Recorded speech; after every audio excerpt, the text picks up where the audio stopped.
Adding LEDs to your costume or props can be a cool way to add a little bit of extra flair.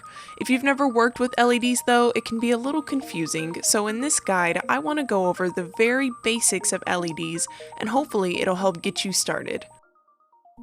LEDs can come in a variety of shapes and sizes, but for basic LEDs, the most important thing you'll need to take note of is its legs.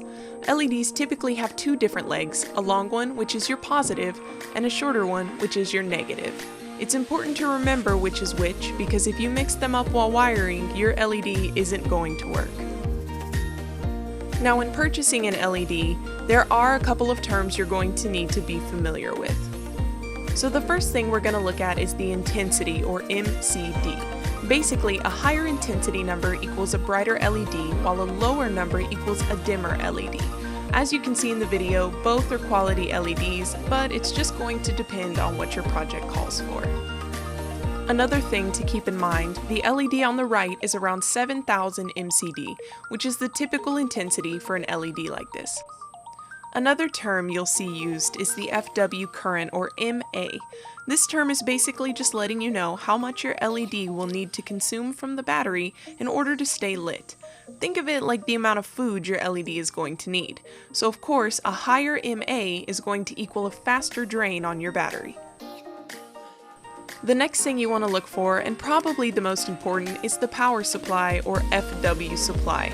The reason this is important is because your battery is going to have to be concealed in your proper costume, so you need to know exactly where you're going to conceal it so you can plan ahead for the right size battery. Knowing which battery you plan to use will also help you choose the right LED. For example, I needed a smaller battery to hide in this prop, so I went with a 3-volt coin battery. By choosing this type of battery, I knew my LED's FW supply would need to be around 3 volts as well to ensure that it would work. Another thing to remember is that you cannot directly hook an LED to a power supply that surpasses the LED's own FW supply. In this video, you can see this 3-volt LED works perfectly with a 3-volt battery. However, when I attempt to touch it to a 9-volt battery, that is 6 volts too strong, you'll notice it flicker for a very brief moment before it no longer works. By doing this, you will kill your LED. And yes, I did sacrifice this little guy for the video. Sorry, buddy.